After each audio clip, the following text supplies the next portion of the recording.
तो जब भी हम इंडिया और चाइना की बात करते हैं ना, तो हमारे दिमाग में सबसे पहले आता कि इंडिया ना चाइना से कम्पीट करने में लगा पड़ा है, चाहे वो कोई भी सेक्टर हो, चाहे वो इकोनॉमिक सेक्टर हो, चाहे वो मिलिट्री का सेक्टर हो। तो इंडिया चाहता है कि हमारा और चाइना का जो गैप है ना वो खत्म हो जाए, हम चाइना को पीछे छोड़ दें या उनके बराबर आ जाए। लेकिन इस बार ना आपको ये सुन के बहुत ही हैरानी होगी कि चाइना लगा बड़ा इंडिया की बराबरी करने में, कि हम इंडिया के बराबर आ जाएं या उनको पीछे छोड़ दें। तो इसको लेके ना बहुत सारे आर्टिकल्स पब्लिश हुए हैं कि चाइना इंडिया से कम्पीट करने में लगा था श्रीलंका में और वो बुरी तरह से फेल हो चुका है। तो इस वीडियो में हम बहुत कुछ डिस्कस करेंगे कि चाइना और इंडिया का जो मैटर है श्रीलंका में वो क्या है, वो एक दूसरे से कम्पीट करने में क्यों लगे हैं श्रीलंका में। तो वीडियो को लास्ट तक जरूर देखें क्योंकि ये वीडियो स्टेप बाय स्टेप होगी और इसको स्किप भी ना करें। तो जैसे अब सबको पता है कि श्रीलंका में क्राइसिस चल रहा है और श्रीलंका ने बहुत सारी कंट्रियों से लोन भी ले रखा है, लेकिन फिर भी ना उसका जो लोन है ये सफिशिएंट नहीं रहा उसके लिए।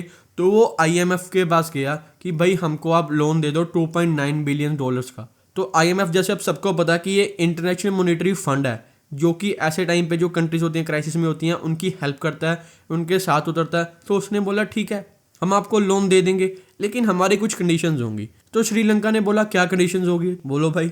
तो उन्होंने कहा देखो भाई आपने पहले भी बहुत कंट्रियों से लोन ले रखा है, तो हमें ना उनसे एश्योरेंस चाहिए कि जब हम आपको $2.9 बिलियन का ये लोन देंगे ना तो वो आपसे उस वक्त पैसा नहीं मांगेंगे। क्योंकि फ्रेंड्स होता क्या है, जैसे मान लो आपने किसी को पैसे दिए हैं, ठीक है, उधारे पैसे दिए हैं और उसके पास कहीं और से पैसे आए हैं, तो आप उसको मैसेज पहुंचाते हो कि भाई मेरे पैसे तो पहले दे दे, अब तो तुम्हारे पास पैसे भी आके।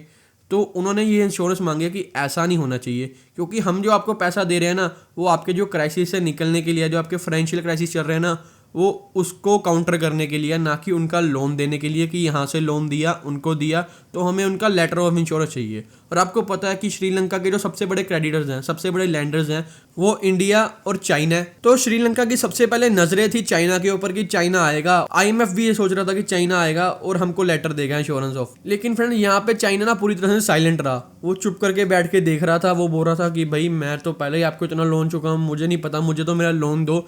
लेकिन यहाँ पे इंडिया ने अपनी नेबरहुड दिखाई है, इंडिया यहाँ पे निकल के आया और इंडिया ने इंश्योरेंस ऑफ लेटर भेजा है IMF को कि हम श्रीलंका के साथ खड़े हैं, आप इनको लोन दो। उन्होंने लोन की गारंटी का उनको लेटर भेजा है। तो यहाँ पे इंडिया ने दिखा दिया कि हम हमेशा अपने नेबर्स के साथ खड़े हैं, चाहे वो एक टाइम पे चाइना कार्ड ही खेल चुके हैं हमारे साथ। क्योंकि जैसे आप सबको पता है कि जो चाइना की स्पाई शिप थी ना वो श्रीलंका के पोर्ट में हाल ही में आ चुकी थी इंडिया की स्पाई करने के लिए।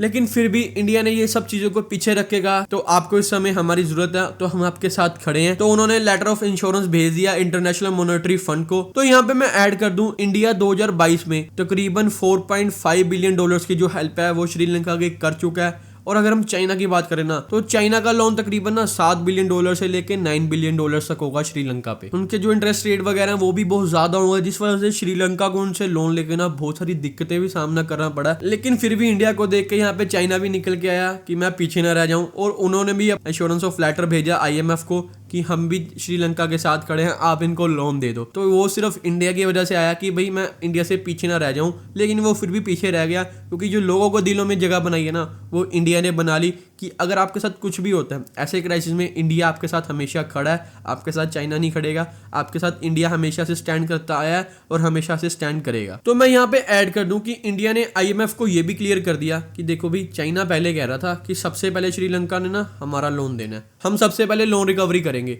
लेकिन आप श्रीलंका को बोल दो कि जब भी आपने बाद में कंट्रीज का पैसा देना है ना, ठीक है, जो रीशेड्यूलिंग हुई है तो सबको बराबर में देना है, ऐसा नहीं कि चाइना को उठा के दे दिया, सब में बराबर का पैसा बटेगा। तो वो बोले ठीक है डन। तो फ्रेंड ये थी आज की अपडेट। आई होप आपको ये अपडेट बहुत अच्छी लगी होगी क्योंकि चाइना इंडिया को कम्पीट करने में लगा है। हालांकि उनके जो फॉरेन रिजर्व हैं वो बहुत बड़े हैं, उनकी पॉकेट्स बहुत बड़ी हैं, वो ज्यादा लोन दे सकते हैं, ज्यादा पैसा दे सकते हैं श्रीलंका को। लेकिन फिर भी वो श्रीलंका में इंडिया से कम्पीट करने में लगा हुआ है कि इंडिया से ज्यादा हम श्रीलंका के लोगों के दिलों में जगह बनाए। लेकिन उसमें वो पूरी तरह से फेल हो चुका है और इंडिया यहाँ चाइना को पीछे छोड़ के लोगों के दिलों में ऑलरेडी जगह बना चुका है। और अगर फ्रेंड्स आपको ये वीडियो अच्छी लगी है तो हमारे चैनल को सब्सक्राइब करें, वीडियो को लाइक करें एंड ज्यादा से ज्यादा अपने फ्रेंड्स के साथ शेयर करें। And thanks for watching.